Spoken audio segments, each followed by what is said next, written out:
6 months into Israel's war in Gaza and still no end in sight.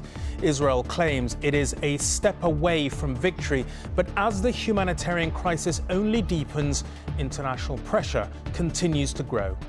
Getting more aid in, we're continuing to push them on that, continuing to push on the conduct of the conflict, but we believe that, we still have a strong legal basis for providing those arms to Israel. Also tonight, the manhunt underway as a mother dies after being stabbed whilst pushing her baby in its pram. Police tell the public they should not approach this man. Football, why it was a frustrating day for Liverpool in the Premier League title race, and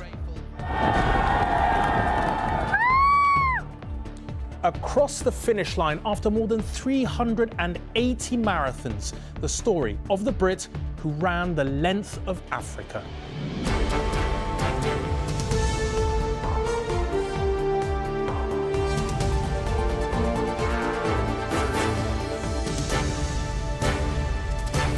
This is ITV News with Raghi Omar.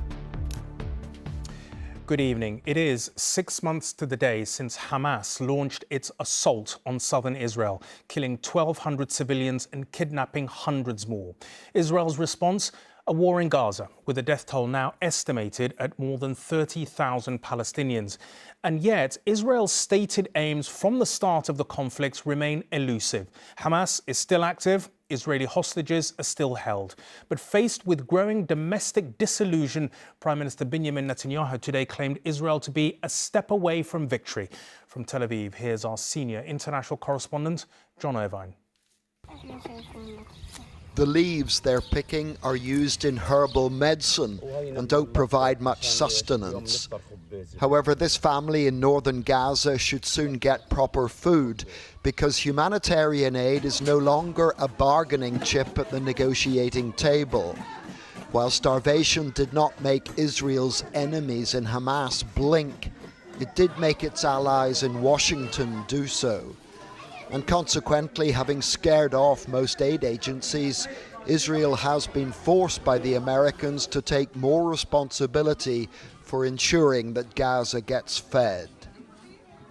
These pictures were filmed in Rafah, the next bone of contention, because fearing a civilian bloodbath, President Biden opposes Israel's planned offensive to defeat Hamas in this, its last redoubt.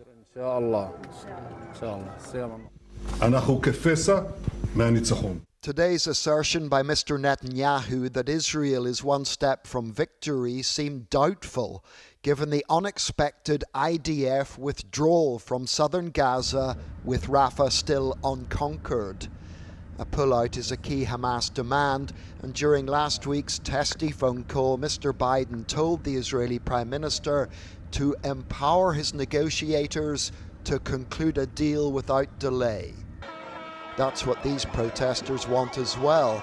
The demonstrators here in Tel Aviv last night included relatives of some remaining hostages. They accused their government of impeding the negotiations that could set their loved ones free. This is the fault not just of Israel government, but this is the fault and the responsibility of the whole world. American ultimatums have forced Israel to change tack, and tonight it's unclear where exactly this war goes from now on. 6 months ago, Israel's declared war aims were to destroy Hamas, bring the hostages home, and wash its hands of Gaza. Today, the terror group remains unbeaten, 130 hostages remain captive, and Israel finds itself largely responsible for enabling Gazans to eat, sleep, and drink. As well as that, the Israeli government's hitherto begrudging attitude towards famine prevention is burning through much of whatever global legitimacy its Gaza campaign has left. John Irvine, ITV News, Tel Aviv. Well, the UK, a staunch ally of Israel, is among countries upping the international scrutiny of the IDF's military campaign. But the Deputy Prime Minister insists the legal basis for supplying arms remains sound. Meanwhile, at a rally in London, families of hostages describe their continuing pain over missing relatives, as Ellie Pitt reports.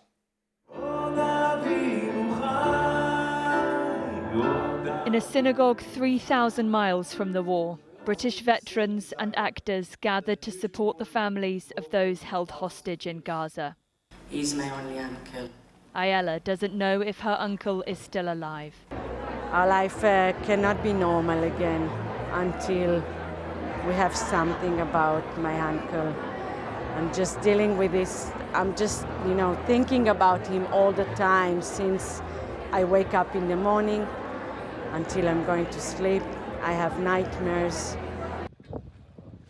But 6 months into this war, the destruction left by Israel's military efforts to rescue its hostages is facing increasing scrutiny.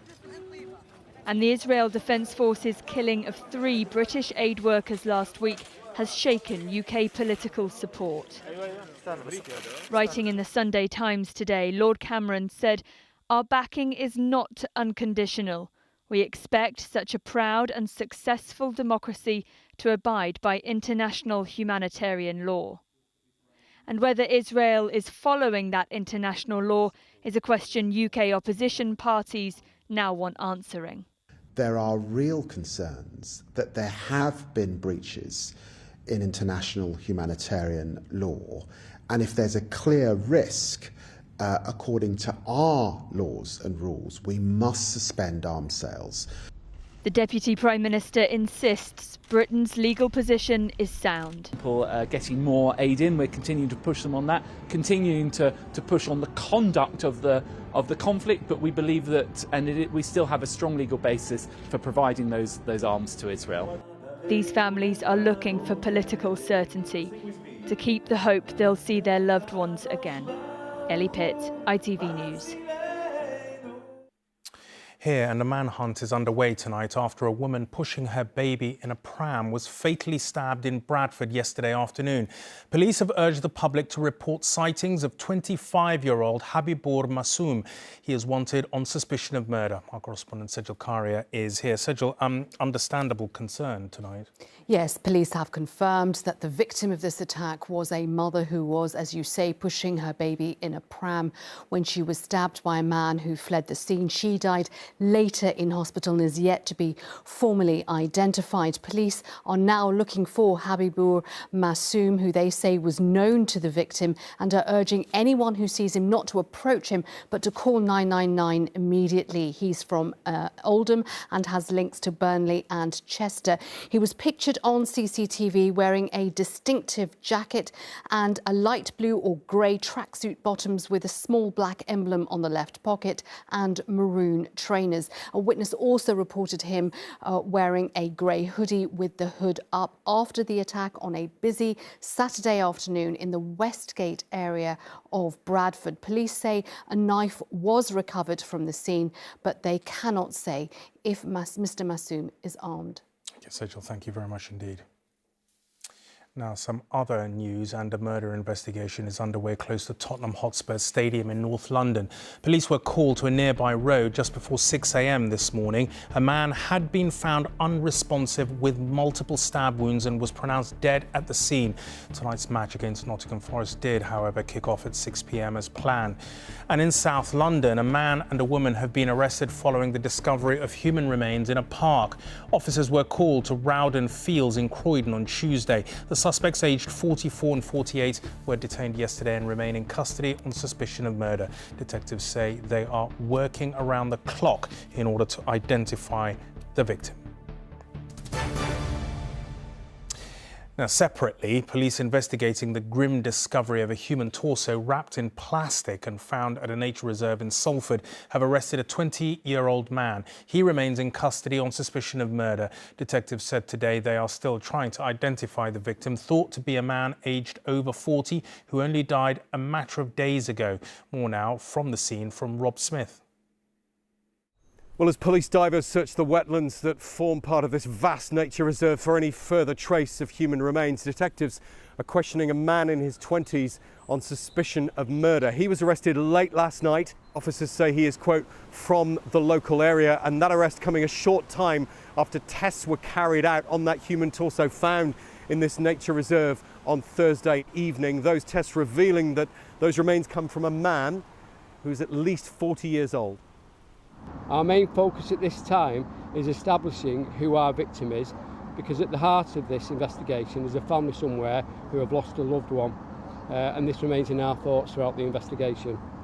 Now, we understand tonight that despite the extensive searches here, nothing significant has been found so far, no significant pieces of evidence, and police are appealing to anyone who lives around this nature reserve in Salford to come forward, even if they think what they have seen, what they have heard is utterly insignificant. They believe that those tiny pieces of information may be crucial, and they need to make a decision on what matters and what doesn't. Rob Smith reporting there. On to sport, and another twist in the Premier League title race tonight. Liverpool's bid to go back to the top was derailed by their old rivals Manchester United in a dramatic match at Old Trafford. Chris Scudder was watching. There's nothing United want more than to stop Liverpool drawing level with their record tally of 20 English titles. Liverpool, knowing a win would take them top, were first to strike through Luis Diaz. The title favourites could have been out of sight by half-time, and the boss, never one to hide his emotions, knew it. His mood was not improved by an extraordinary moment of self-destruction. Given away by Quansah, hit by Fernandes! Oh, my goodness. One of the most bizarre moments of the season, punished ruthlessly by Bruno Fernandes. And if that took the roof off, Kobbie Mainoo then brought the house down. And Mainoo! Oh! A superb goal cheered by Liverpool's title rivals Arsenal and Man City, but not by Jurgen Klopp.